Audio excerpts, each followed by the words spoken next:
بسم اللہ الرحمن الرحیم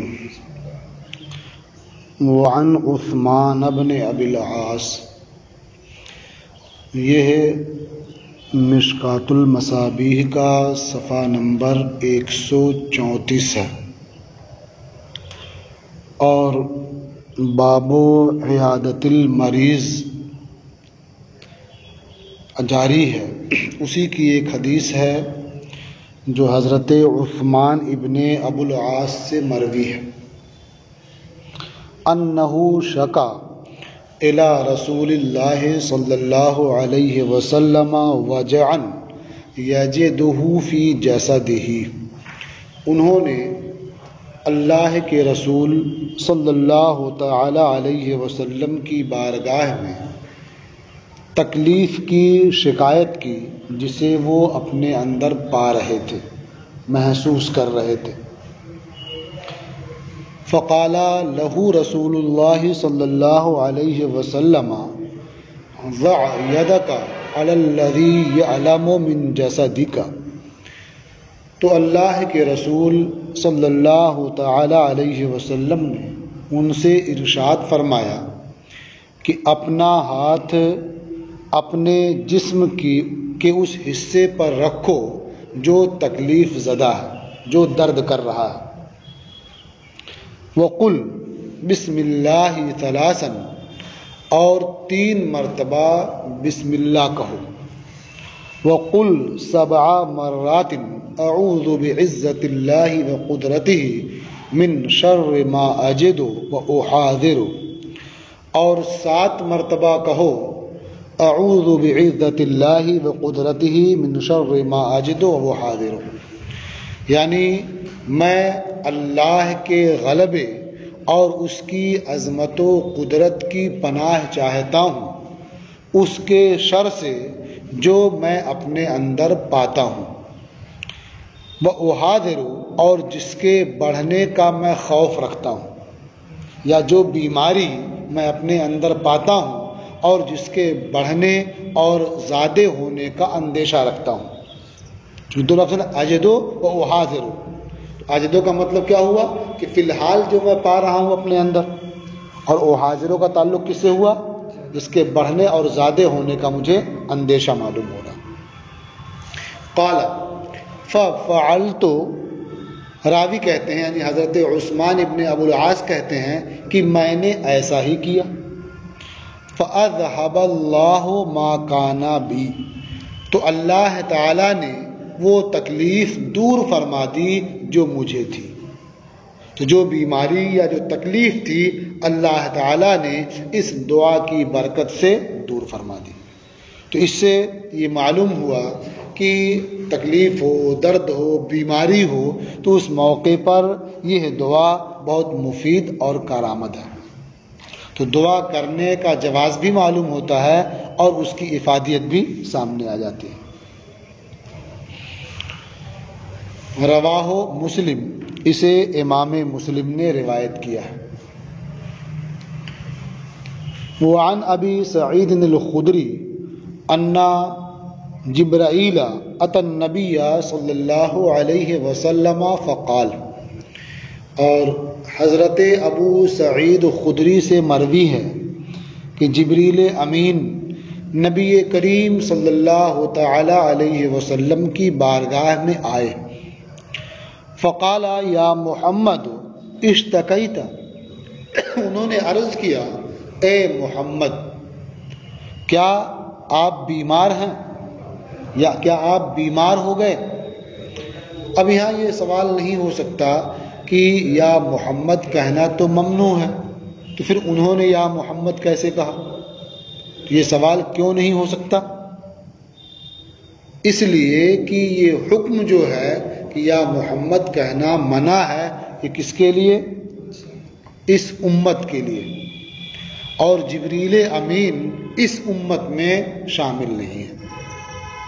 جو انسان ہیں انسانوں کے لیے احکام ہے، اس امت کے لیے کہہ رہے ہیں، اس میں وہ شامل نہیں ہے۔ یہ حکم فرشتوں کے لیے نہیں ہے، اس لیے اگر انہوں نے یا محمد کہا تو کوئی حرج نہیں ہے، سمجھ رہے نا؟ اور دیگر مقامات پر دوسرے جوابات بھی دیے گئے ہیں، لیکن یہاں یہی ایک کافی ہے۔ فرشتوں کے لیے کیا حکم ہے وہ ہمیں تو نہیں معلوم ہے۔ اتنا تو ضرور معلوم ہے کہ یہ حکم جو ہے یہ ہمارے لیے ہے، ٹھیک، اور یہ بھی معلوم ہے کہ فرشتے اللہ تعالیٰ کے حکم کے ذرا بھی خلاف نہیں کرتے، تو اگر یہ حکم ان کے لیے بھی ہوتا، ممانعت ان کے لیے بھی ہوتی، تو بلا شبہ کبھی وہ یا محمد نہیں کہتے۔ تو اس سے صاف سمجھ میں آتا ہے نا یہ حکم ان کے لیے نہیں ہے، کیونکہ وہ تو معصوم ہے نا، وہ تو ایک ذرہ بھی خلاف نہیں کرتے۔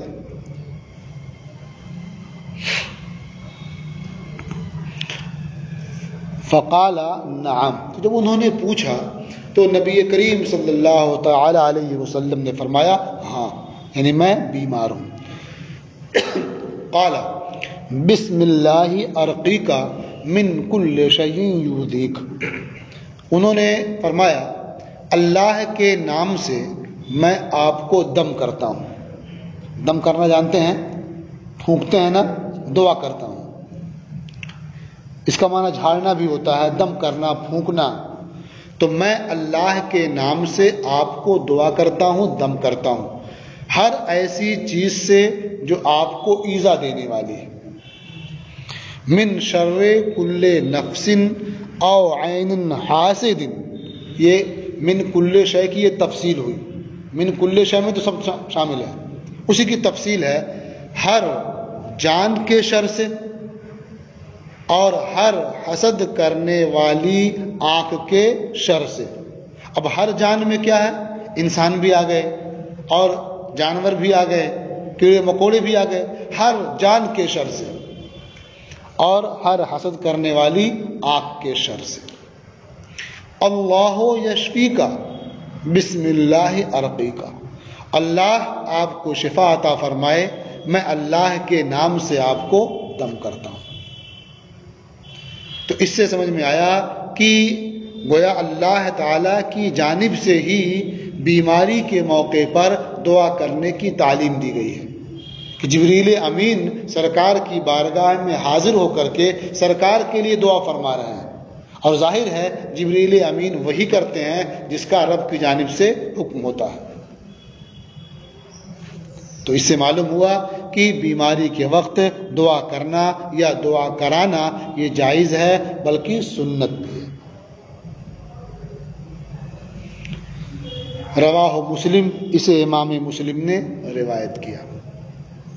وعن ابن عباس قال، اور حضرت ابن عباس سے مروی انہوں نے فرمایا، کان رسول اللہ صلی اللہ علیہ وسلم یعوذ الحسن والحسین، اللہ کے رسول صلی اللہ تعالی علیہ وسلم حسن اور حسین کو دعا کیا کرتے تھے۔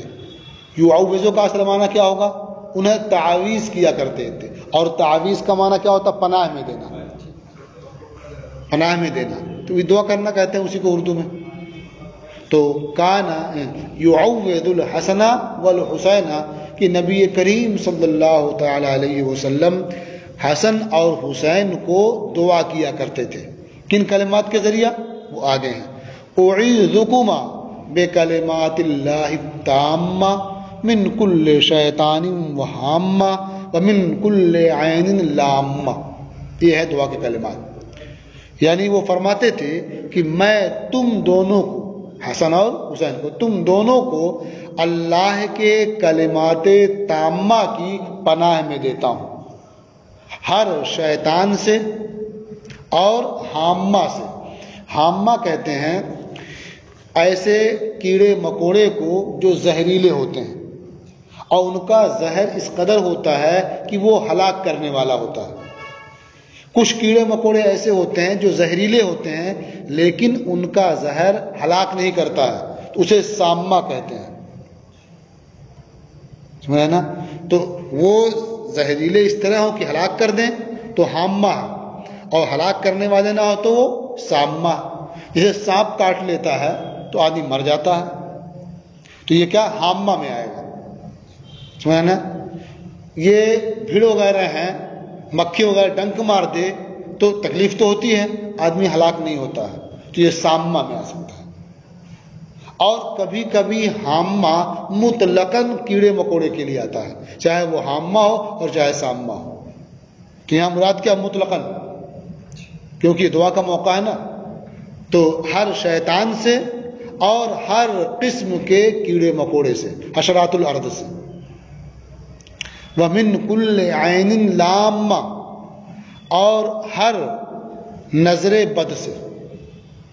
عین کا معنی کہ وہ آنکھ، اور لامہ کہتے ہیں اچانک آ جانے والی کو، یا کہتے ہیں لامہ جمع کرنے والی کو. تو جو جامع شر ہے وہ کیا عین لامہ ہے، اسی کو نظر بد کہا جاتا ہے. سمجھ رہے نا؟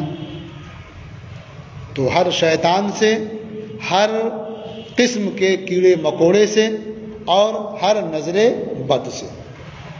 اچانک آنے والی کو نظر بد سے کیا تھا؟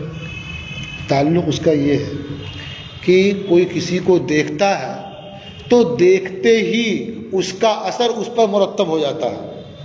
تو گویا وہ دیکھا تو دور سے، لیکن اس کی نظر اچانک پہنچ گئی وہاں، تو اس کا شر جو ہے یہ اچانک آ گیا. بعض احادیث میں تو یہاں تک وارد ہے کہ نظر بد کے لیے ارادہ ضروری نہیں ہوتا ہے. اس کا مضمون یہی ہے کہ بعض اصحاب غسل کرنے کے لیے گئے کسی تالاب پہ، تو ایک صحابی رسول تھے، انہوں نے کپڑا اتارا، بہت خوبصورت تھے.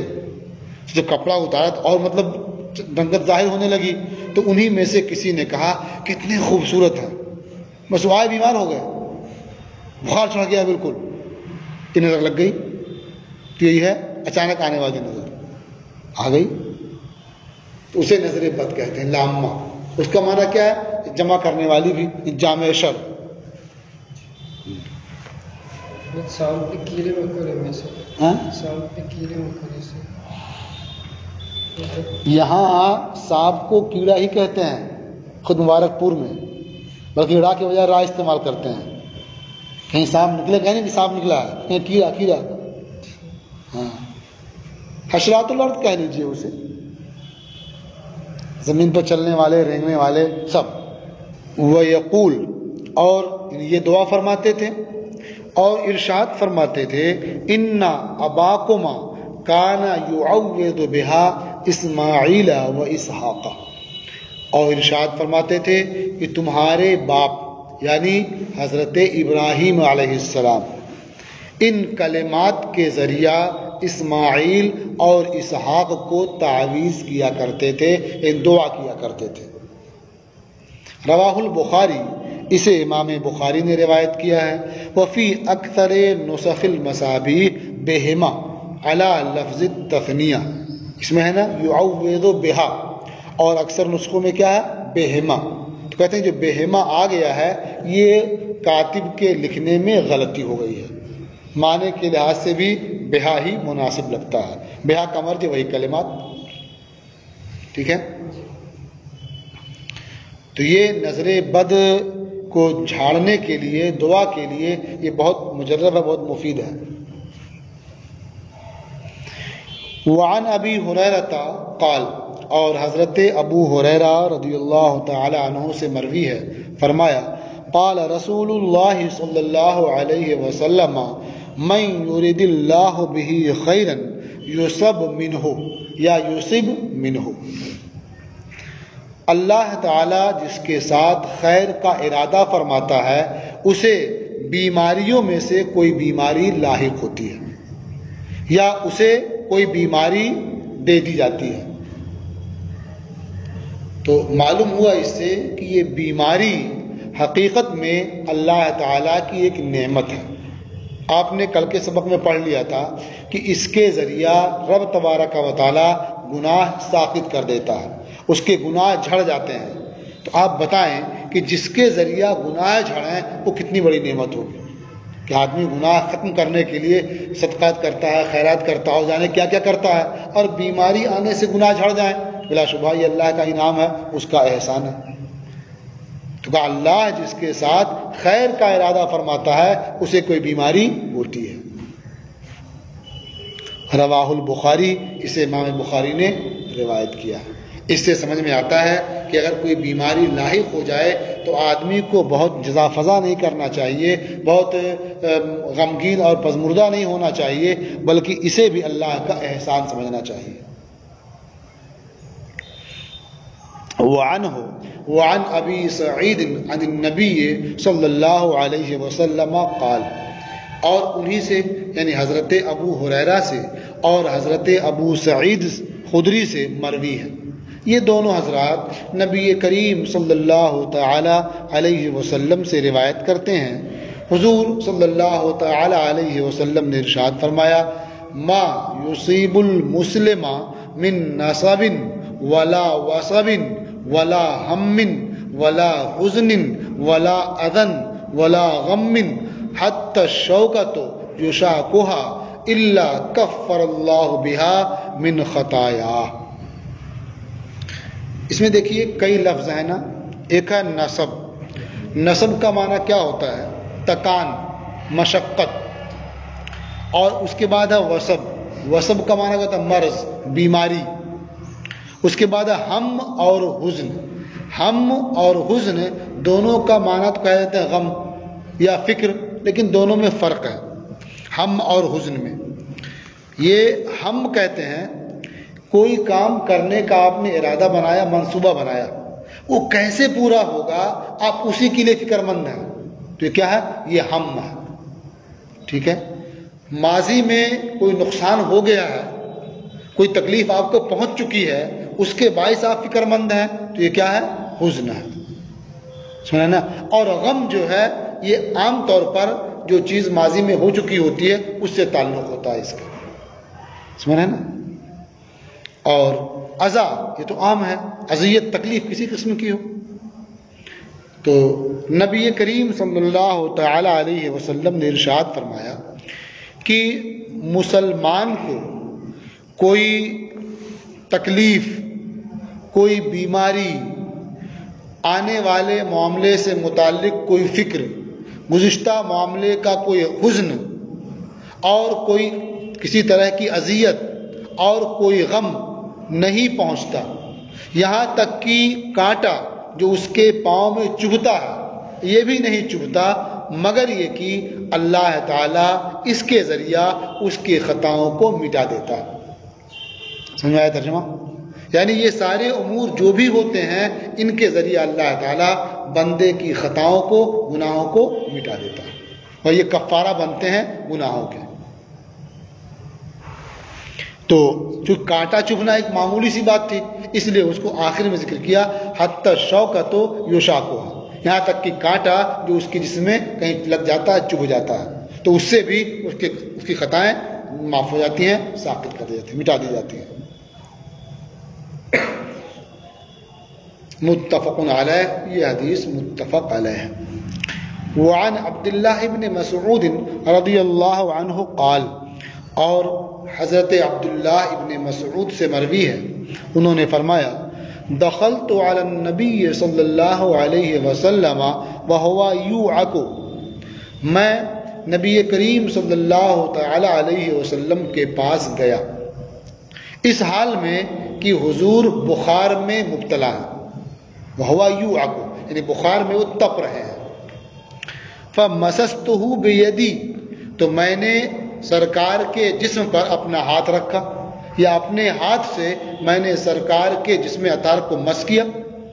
فقلت یا رسول اللہ انکا لتوعک وعکا شدیدا، میں نے عرض کیا اے اللہ کے رسول آپ تو بہت زیادہ بخار میں تپ رہے ہیں، لتوعک وعکا شدیدا یعنی سخت بخار، آپ سخت بخار میں تپ رہے ہیں۔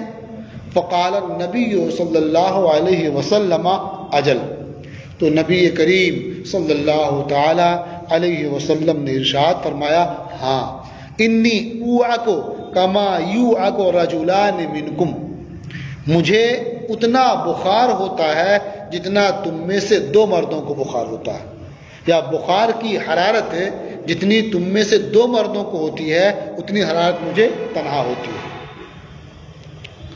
قال، راوی کہتے ہیں، فقلت، تو میں نے عرض کیا، ذالک لأن لک اجرین، یہ اس لیے ہوتا ہے دونا کہ آپ کے لیے دونا اجر ہے، جتنا اجر ہمیں ملتا ہے تو ہم سے دونا اجر آپ کو ملتا ہے. تو جتنی مشقت ہمیں ہوتی ہے بخار کی وجہ سے, اس سے زیادہ مشقت آپ کو ہوتی ہے بخار میں.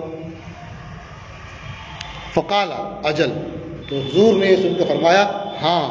ثم قال, پھر ارشاد فرمایا ما من مسلم یصیبہ اذن من مرض فما سواه الا حط اللہ تعالی بہ سیئاتہ. کسی مسلمان کو کوئی تکلیف مثلا بیماری یا اس کے علاوہ نہیں پہنچتی مگر یہ کہ اللہ تعالیٰ اس کی وجہ سے اس کی خطاؤں کو ساقط کر دیتا ہے. حتی اللہ تعالیٰ بھی سیئاتہ, اللہ تعالیٰ اس کے ذریعہ اس کی سیئات کو, اس کے گناہوں کو ساقط کر دیتا ہے. کما تحط الشجرۃ ورقہا, جس طرح سے درخت اپنے پتے گرا دیتا ہے. پتجھڑ کا موسم آتا ہے, درخت پتے گرا دیتے ہیں اپنے. اسی طرح سے جب بندے کو اذیت پہنچتی ہے, بیماری لاحق ہوتی ہے, یا اس کے علاوہ کوئی اور پریشانی آتی ہے, تو اس کے ذریعہ اللہ تعالیٰ اس کے گناہ ثابت کر دیتا ہے. متفق علیہ, یہ متفق علیہ ہے. اب یہ کوئی بندہ بہت نیک ہے, گناہ کرتا ہی نہیں ہے, ہمیشہ نیک کام ہی کرتا ہے, اس کے بعد بھی بیماری مبتلا ہوتا ہے, تو وہاں گناہ کا ساقط کرنا نہیں ہوگا, اس کے درجات کا بلند کرنا ہوتا ہے. تو رفع درجات ہوتے ہیں وہاں.